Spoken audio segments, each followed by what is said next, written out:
Today we are giving you 6 players that you should avoid in the first 6 rounds. So in every round, we are saying one player that we are personally avoiding in fantasy this year. Do us a favor, go ahead and drop a like to show some love. Subscribe if you like fantasy football. Come on. And I want you to comment down below. What's a player that you've just not been drafting? You just bad vibes. They're not on your fantasy team. Let us know. And by the way, do you want an edge on your fantasy leagues this year? Could be redraft, could be best ball, whatever the case may be. Then go ahead and sign up to flockfantasy.com with our code LAND. That will get you 30% off your membership. You'll get access to all articles, all rankings, all bonus content, draft guides, etc. Okay, so let's get straight into the video. Again, keep in mind, we're going through each round 1, 2, 3, 4, 5, 6, and we're going to say one player that we are avoiding in that round. So I'll go first. I have round 1, and I'll be honest. I feel like round 1 is really tough. So I'm gonna have to nitpick because if you look at the first round ADP, I mean every player you want. Let's be honest. Like every player in the first round of ADP, you can point to and say, yeah, I could see that being like a very good player and well worthy of a first round pick. So I'm gonna have to nitpick a little bit here for the first round. Okay. Right.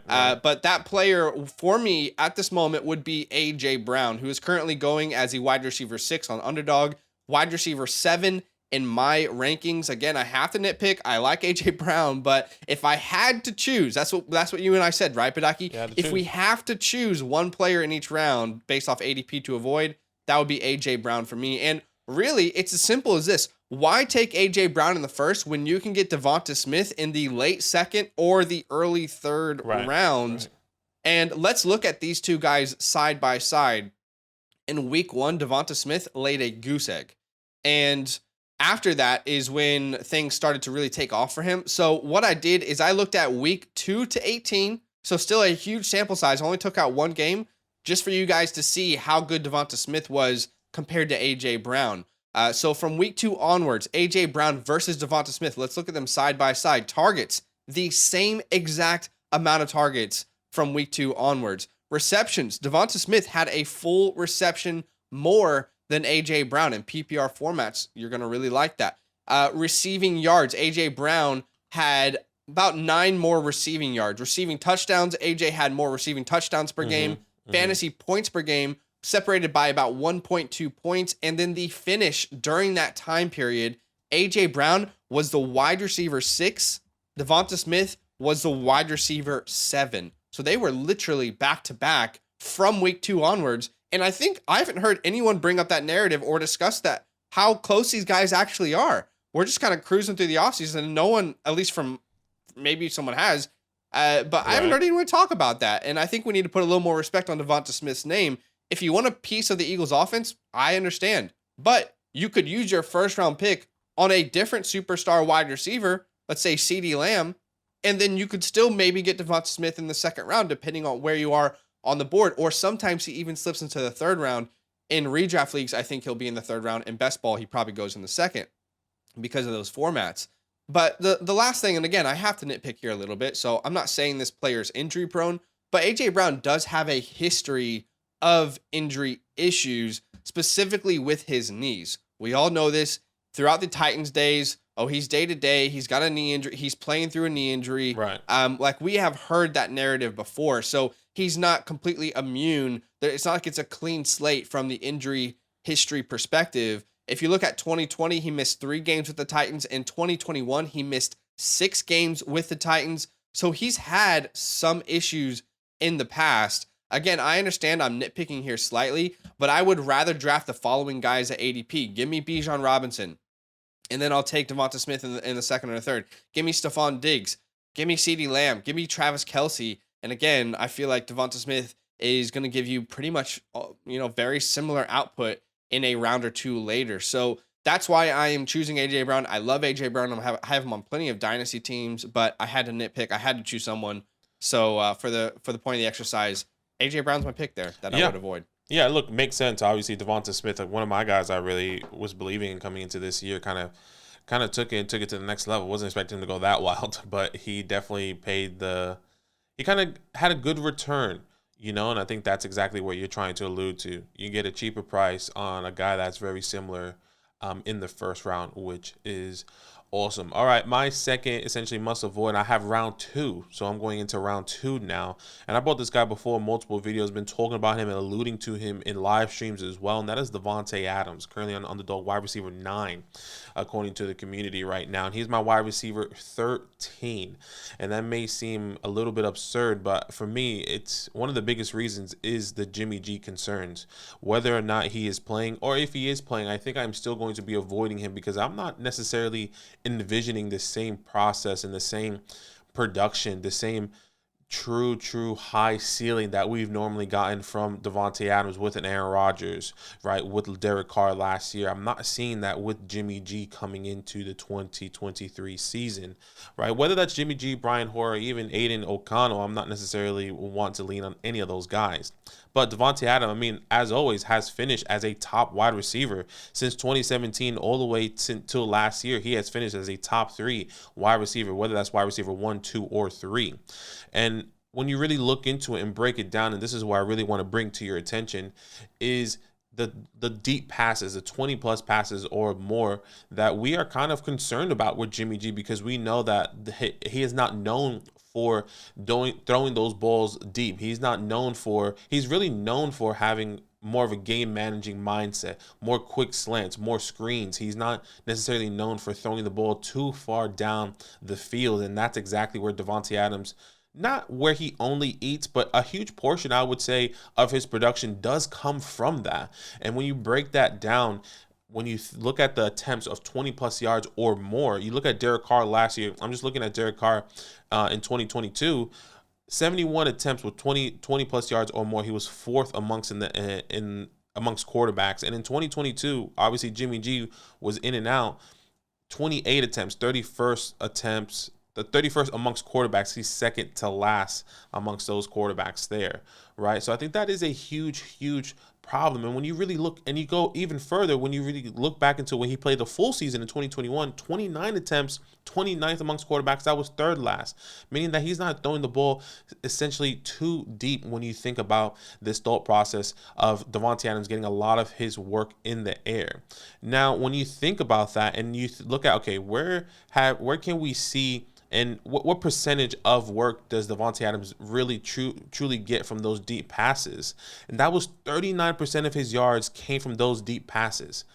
That's a lot of his yardage coming from there. And once again, I'm not saying Davante Adams is not going to get his opportunity in the air. I'm not saying that he's not going to get his targets. I'm not saying that he's not going to get the yardage. But 39% of the 20 yards plus yards or more, and you're telling me that Jimmy G is going to come in and maybe he does give him more targets and not too much efficiency down the field, but more efficiency closer, in the 5-yard lines or more. But I think we're going to see a lot more inconsistency than we've seen from Davante Adams coming into the 2023 season. Davante Adams was also second in targets with 20 plus yards or more with 38 targets, and he was first in touchdowns having 20 plus yards or more. Once again, I am not a anti-Davante Adams. I'm anti-Jimmy G. And right now, Davante Adams is tied to Jimmy G. And I think at the price right now, there are some people I would rather have in the second round than a Davante Adams. I mean, Amon-Ra St. Brown, just in the wide receiver room, Amon-Ra St. Brown, Chris Olave, Devonta Smith, Jalen Waddle, all going after Davante Adams, excuse me. And I would just rather choose and keep some of those guys who have a better offense, have a better quarterback, and have had the history, at least in a year or two, or more depending on the player, than going with Davante Adams right now. Once again, I love Davante Adams. I still think he can get those targets. I think it's going to be a lot more inconsistent than consistent that we've seen in the past here with Jimmy G. Yeah, I totally hear you. You and I have disagreed on this one in particular on a lot of streams, but you did bring some good points for sure. All right, let's go to round 3. This is the third round where we're going to kind of get into the meat potatoes of your fantasy draft. And I full-heartedly believe that I won't be taking this player in the third round. Like, in the first round I said I had to nitpick. Now I genuinely believe, I won't. If it's third round, I won't have any stock of this player. Right. That is DK Metcalf. By the way, I wrote an article about DK Metcalf over on Flock Fantasy. Details in the pinned comment if you want to check it out and sign up. But Underdog currently has him as a wide receiver 15 in ADP. He's my wide receiver 19 at this moment. So I'm a little bit lower. I would say significantly lower than ADP. And look, this is coming from someone who last year, Badake would know this, I was all in on DK Metcalf last year. When everyone was concerned about Geno Smith, when they weren't sure how to value DK Metcalf, people were saying he was bad values in the fifth round. Like, I was all in. So keep that in mind. Like, I'm not anti DK Metcalf, but his price was at a very different point then compared to what it is now. And first thing I'll say is, if you're drafting him in the third round, you are overpaying for the fantasy points that you're actually receiving in return. Last year, Geno Smith threw the ball 572 times. And Russell Wilson's 10-year Seahawk career, he never threw the ball that much in a single season. Never. In fact, if you average his pass attempts per year, he's averaging 100 less attempts than what Geno saw in his first year as a starter. So anyone out there who's going to say, well, look, they have JSN, like the volume's going to go through the roof. It already went through the roof for what this team is used to doing for DK Metcalf. He's currently valued as a wide receiver 15, and he hasn't returned wide receiver 15 value on a per game basis since 2020. If you look at DK Metcalf, again, by year in points per game, because I feel like that's the more accurate way to represent someone's true value. Right. Points per game. In 2019, it was his rookie year, 41st in points per game. That's fine. In 2020, had the great year, was 10th in points per game, 17 points per game. But then after that, the last 2 years, in 2021, 20th in points per game. Last year, 2022, 24th in points per game with Geno Smith. Ended up being a value in drafts, but still only had 13.3 points per game. Yet you guys are paying at the moment wide receiver 15 prices, even though last year he was 9 spots behind that on a per game basis. Let's look at some players who scored more points per game than DK last year. Brandon Ayuk, Mike Williams, Jerry Jeudy, Christian Kirk, Tyler Lockett, Michael Pittman, Terry McLaurin, Amari Cooper, and Chris Godwin. And all of those players are going after DK Metcalf in current ADP heading into the 2023 season. And more importantly, the reason I'm avoiding is because he's at wide receiver 15 in ADP, and they added serious competition in that receiving core this year in the draft. In a huge way, they added to their offense. JSN, my wide receiver 1, was their first round pick. Zach Charbonnet, my RB3 in the draft, who's a very talented pass catcher as well, they drafted in round 3. Last year, come with me here for a second. DK Metcalf accounted for 25.5% of the Seahawks targets, while Tyler Lockett accounted for 21.2%. Let me ask you, what percentage do you anticipate Jackson Smith and Jigba getting in that offense? Because outside of DK and Tyler Lockett, there was no one else you wanted to throw the ball to. Like, you might have thrown a tight end a couple targets a game, but who was the wide receiver 3 there? That was their biggest weakness. Well, what will JSN's target share look like as a rookie? Let's look at the rookies last year in 2022 and their target share. Drake London, 29.3%. Garrett Wilson, 25%. Chris Olave, 24.1%. Traylon, Jahan, all around 12%. And then Jameson Williams didn't play. Average out the first-round wide receivers last year without Jameson Williams, 20.5% was the average target share of the first-round rookies last year. Maybe you want a larger sample size. You're saying, well, you can't just base that off of last year. It was a good class. Okay, let's look at 2020 to 2022, 3 years of first-round wide receivers. Let's look at the average target share for them. Oh, I included guys like Henry Ruggs at 7.8%. Jalen Reagor at 9%, right? I included everyone in here. You got Jerry Jeudy, Ayuk, Burks, Dotson, Olave, Bateman, Waddle. Those guys from the last 3 years in the first round averaged 18.1% of the target share. 18.1%. I guess it depends on how you view Jackson Smith and Jigba. I view him as an elite prospect. I've been saying that since I started scouting him back in November. I think he absolutely is a wide receiver who steps in year 1 and demands at least 15%, if not up into the 20s, 15 to 20%. So if that is the case, maybe you're not on the same page with me there as Jackson Smith as a talent. That's fine. But if that is the case, and my assumptions are correct, who is going to be impacted? Everyone, including DK Metcalf. If that's the case, we're probably not seeing DK Metcalf at almost 26% of the target share this year. So inevitably, he's going to lose out on some targets. At the end of the day, I love DK Metcalf. He's an incredible real life wide receiver. I have a lot of stock of him in Dynasty. However, in season long formats, I just think he's going too high for what you're actually going to get. I mean, keep in mind, wide receiver 24 in points per game last year, and you only had Lockett and Metcalf to really throw the ball to. Now you add JSN, Charbonnet. Instead, at cost, give me Devonta Smith. Give me Chris Olave. Give me T. Higgins. Give me Amari Cooper. Give me Jerry Jeudy at cost. So, yeah, I love DK Metcalf, but I'm avoiding him in round 3. Yeah, it just makes sense. Another mouth to feed here coming into this offense. A lot of question marks as well of what this offense is going to look like now with JSN.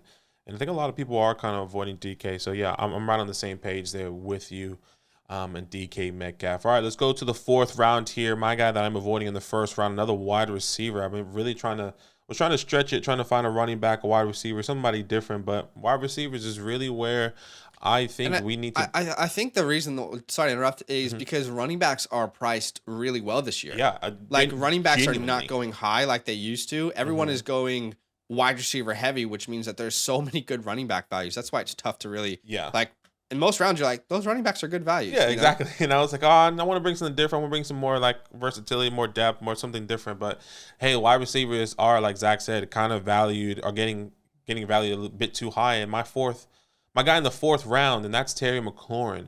Look, wide receiver 24 in the community right now, an underdog. He's my wide receiver 28. Every single year, for me at least, has been this cycle when you get to a point and you see Terry, it's like, dang, do I draft him? Do I not draft him? Like, should I reach just a little bit?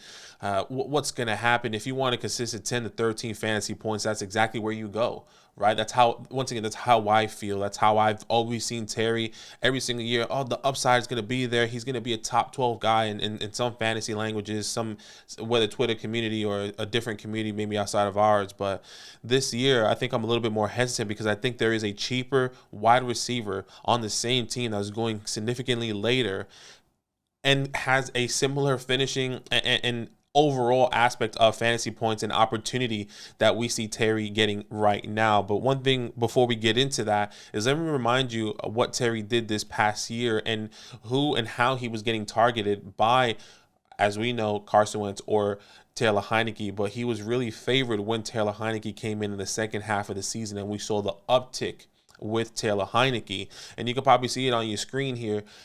In split, out splits, obviously, shout out to RotoViz. In is with Taylor Heineke, out is without, obviously, Taylor Heineke. In those 9 games with Taylor Heineke, he was clearly getting more targets, having more fantasy points, having more yards and all around the board and receptions with Taylor Heineke in the game. Now you're saying, well, both Taylor Heineke, Carson Wentz is no longer in this game on this team. Now we're going to Sam Howell. What does that really mean? Honestly, no idea. But what we do know is that there's another wide receiver on this team, and that is Jahan Dotson. He's wide receiver 39 in the community right now, and he's going in round 7, 3 rounds later. Let me remind you what Jahan Dotson was doing in the first 4 weeks of the season right before he got injured. And yes, this may be a lot of projecting, but I think this is exactly what the fantasy community has been doing with Jahan Dotson. This is what I've been doing. And if I right now, kind of what I alluded to, I feel like Jahan Dotson ceiling is could be significantly higher than Terry McLaurin as we get into the 2023 season. So week 1, in his rookie year, mind you, caught 3 out of 5 targets, 2 touchdowns, over 18 fantasy points. Week 2, caught 4 out of 5 targets, a touchdown, over 17 fantasy points. In week 4, caught 3 out of 5 targets and a touchdown, over 13 fantasy points. In that 4-week span, Jahan Dotson, right before his injury, was averaging over 13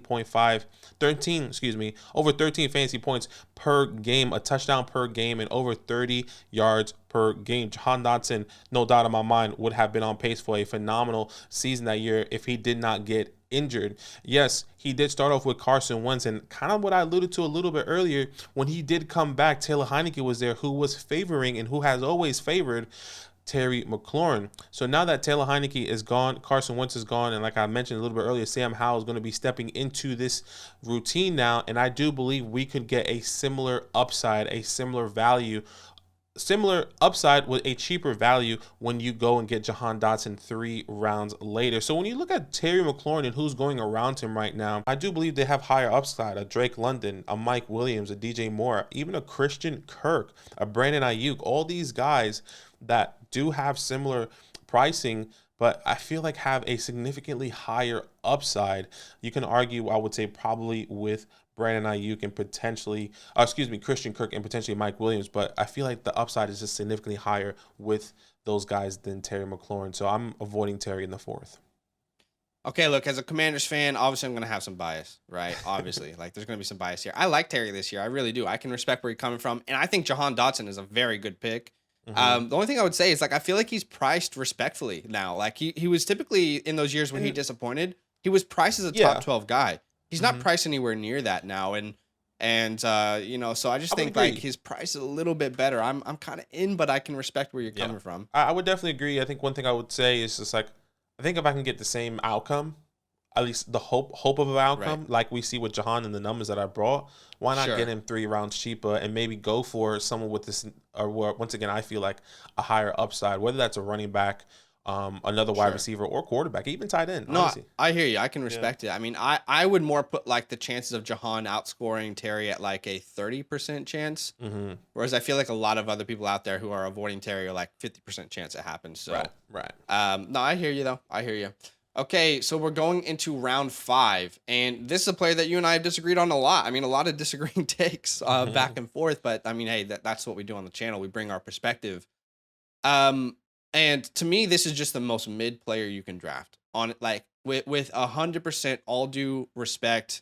To me, you make this pick. It's like, yay, you filled the position that is rare, but you got a mid player at that position.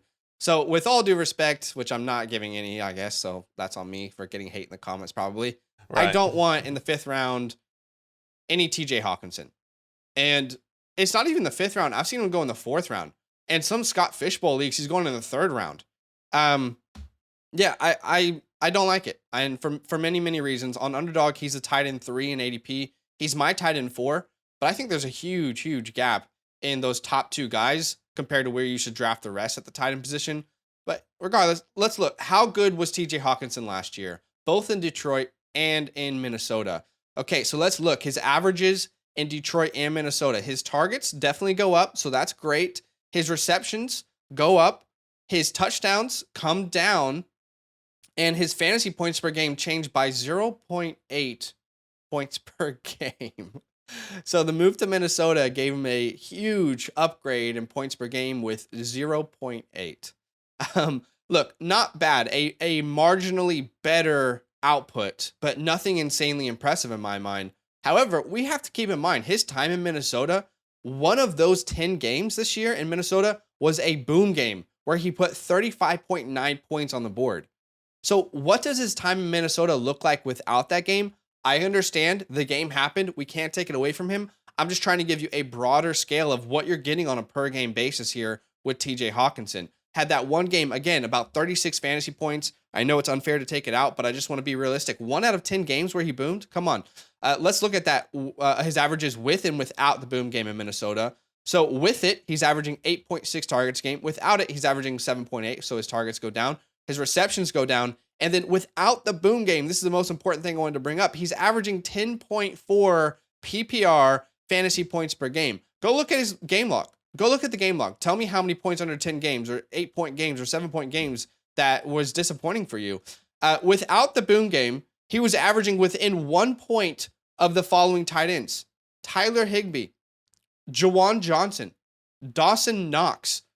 Look, without the boom game, last thing I'll say without it, he was 9th in points per game. In the tight end position, that is so weak.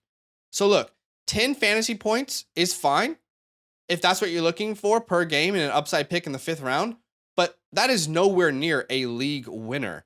And if you look at TJ Hawkinson's entire career, he's been mid his entire career. As a rookie, he was 24th in points per game. That's fine, he's a rookie. But then after that, he's only been 7th at his time in Detroit. Then last year, he ends up being the 4th tight end in a year where tight ends were so injured and were so bad. unless you believe there's some sort of untapped upside here with TJ Hawkinson and he's just going to turn into this monster athlete instead of this guy who's just this consistent over the field target, then he will be a 10 to 12 to 13 points per game scorer again, which is not a league winner. And the Vikings have added competition this year. Respectfully, Adam Thielen was not the same Adam Thielen that we're used to last year. He just wasn't. So they used a first round pick to draft Jordan Addison. I'm all in on Addison at his price. I think he's priced really well compared to a guy like Hawkinson. So the question is, could Hawkinson be second in targets, receptions, and receiving touchdowns on this team? Absolutely. He could. The issue is you're drafting him so high, and there's a chance that another guy could do that in Jordan Addison. In order for Hawkinson to return his price in value, he would need to dominate the number 2 target share in this offense. And I just don't see Addison being completely involved. I think he'll be a heavily involved rookie in year 1, especially with the skill set that he brings and the amount of one-on-ones he'll get with Jefferson on the field. And to me, at the end of the day, what this comes down to is there are higher upside picks at Hawkinson's ADP, and there are better tight end picks later, way later in ADP. So let's look at the players going around Hawkinson right now. You get Joe Mixon, who if he starts, he's a top 12 running back. That's way more valuable. Brandon Ayuk, who's a top 15 wide receiver last year. Ken Walker, Aaron Jones, Justin Herbert. If you're going to go after those one positions where you want to, okay, tight end, quarterback, I only start one. I want to impact at one of those. Get Justin Herbert. He has legit chance to be a top 3 quarterback. J.K. Dobbins is there. Alexander Madison, Miles Sanders, who I think has untapped potential in the air in Carolina. But more importantly, when I look at the tight end position as a whole, Hawkinson's ADP is just too much for me. I would rather have Dallas Goedert, who is 22 plus picks cheaper. I'd rather have Darren Waller, who is 30 picks cheaper. Evan Ingram is 46 picks cheaper. Pat Freiermuth, 55 picks. Dalton Schultz, 87 picks cheaper. All of these tight ends are within 3.3 points per game of what TJ Hawkinson did last year, but they are significantly cheaper. Here's the issue. TJ Hawkinson last year, he was drafted as a tight end 7. He finished as a tight end 3. Those two things are great. They're fantastic. That's not the case. Last year, he was drafted in the 8th round. He's drafted in the 4th or 5th round this year, meaning last year, you could have had 1 quarterback, 2 running backs, and 4 wide receivers, and then added TJ Hawkinson. That was a huge value to your team. This year, he's your 4th or 5th player. And like I said, I've seen him go in the 3rd round in some scenarios. That's just way too early to me to a player who is on most weeks going to give you, let's say, 8 to 12 points. It's not a league winner. Now, I'll go ahead and eat crow if he ends up being the tight end 1, like a lot of people are predicting he could potentially be. But I just think we know who TJ Hawkinson is. They added competition, and like he's just this reliable, okay option that I think you could find plenty of guys who are within a point or two of him, of his scoring in, later rounds, 3 or 4 or 5 rounds later. So that's my personal opinion, and I'm sticking to it. I'm sticking to it. Yeah, look, TJ Hawkinson, the guy definitely we both disagree on. I think I'm just on the side with community where I see the opportunity, the workload, the targets. I know Jordan Addison is there. This offense was what they threw the ball, I think top 3 in passing attempts. I think that's going to continue. But look, just something we disagree on. I hear you. I would say even if he scores the amount of points per game that he did last year, you'll like 5th round, you'll be disappointed. Early maybe, or late maybe. 4th, early 5th, you'll be disappointed in my opinion. Yeah, definitely. And you add Jordan Addison, I don't see how it doesn't change. But yeah, definitely could be the case here. All right, going into the 6th round here, another guy I'm going to be avoiding just right on the edge here, and that is Michael Pittman Jr., wide receiver 31, wide receiver 36 in my community. He's wide receiver 31 on Underdog, wide receiver 36 for me. And look, one of the biggest things, I think Zach kind of alluded to it with the rookie, with Josh Downs in a video on our Dynasty channel. So definitely go check that out. But in a redraft perspective, and somebody that I want to be avoiding in the 6th round as we go into this round is Michael Pittman, kind of like I alluded to. And that's really because of the quarterback play. The prospect of Anthony Richardson is phenomenal. The rushing upside, the talent with his arms are all just seems out of this world, right? He could be a superstar. Is he going to be a superstar year 1? especially with the things and question marks we have about Anthony Richardson coming into the NFL. One of the biggest concerns with Anthony Richardson was his accuracy, his touch, his timing on throwing balls and everything. And I think even though he has Shane Steichen there with the Colts and him really going to develop him, I think it's not going to happen in year one. Year two, we could see the boost, and we could see Michael Pittman take an unfortunate step back, which the community has already projected, having him as wide receiver 31. But I think there is still more room that he can be pushed back because of Anthony Richardson. And one of the things I really wanted to bring to kind of hit my point is really looking at the history in the last couple years of these quarterbacks that have been a first round pick, that have produced a top 25 wide receiver. And do we really want to draft Michael Pittman in the 6th round when there's other opportunities, other wide receivers, once again, that has higher upside, kind of just like I alluded to with the Terry one. So when you look at these quarterbacks and you look at the history in the first round quarterbacks from 2022 to 2020, from 2020 to 2022, you can kind of see, I kind of listed it out for you, right? Kenny Pickett with Deontay Johnson on his rookie year, wide receiver 28, wide receiver 40 with George Pickens. 2021, Trevor Lawrence, Marvis Jones. He didn't have, Christian Kirk then, wide receiver 34. Zach Wilson, we all know how that goes. Let's not even talk about it. Trey Lance didn't play. Justin Fields, Darnell Mooney, wide receiver 23. Remember, he didn't even play the full season his rookie year. Mac Jones, Jacoby Myers, wide receiver 29. Joe Burrow, with T. Higgins and wide receiver 28, and he did miss the second half of the season, if I'm not mistaken, with that ACL. He did tear his ACL in his rookie year. Tua Tags, once again, another guy didn't play the full season.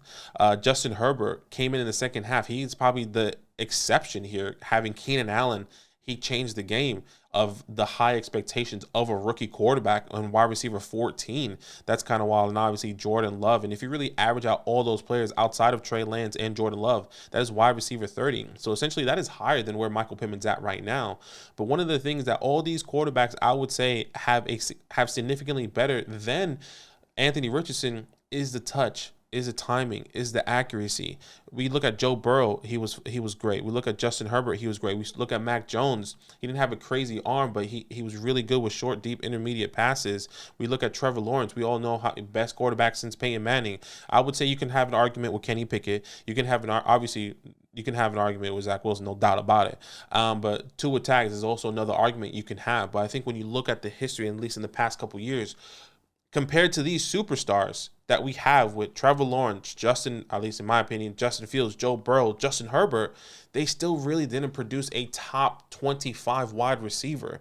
And when we look at this, I think in this value here, I'm still wanting to look at other players. Still love Michael Pittman. He's on a contract year, so he's probably going to have to do as much as possible to get that contract extension, I guess, in the longevity if you're talking about dynasty. But this year, when you're looking at in the 6th round and you're seeing everyone else that is going around him, like a George Pickens, like a Deontay Johnson, like a Tyler Lockett, a Damian Pierce, all those guys, in my opinion, feel like they have higher upside than I forgot who I'm talking about, than a Michael Pittman, right? I'd rather go with all those guys than Michael Pittman in the 6th round. And once again, all these guys have higher upside. I can even name a couple. I mean, this is for the community. Would you rather have Jackson Smith and Jigba or Michael Pittman in the 6th round? That's a hard question. And I think we would rather have Jackson Smith and Jigba, right? Would you rather have a Mike Evans or a Michael Pittman? That's also a difficult question.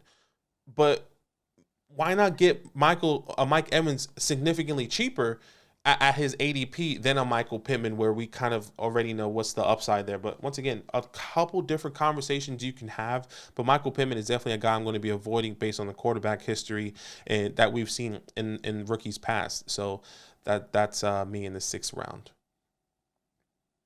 Okay, guys. So those are 6 players that we're avoiding at their ADP. Let us know what you think about in the comments below. These videos are not always popular. You have some hate comments. It comes with the territory. It is what it is. Some people will like the take, some people won't, and that's okay. So let us know what you think in the comments below. We'll see you in the next video. Now that those idiots are done talking, who needs some rankings? Hell yeah, I need some rankings. Then use promo code LAND, L-A-N-D, for 30% off any membership at flockfantasy.com. Oh. It's so easy, even your grandma could scan that QR code right there.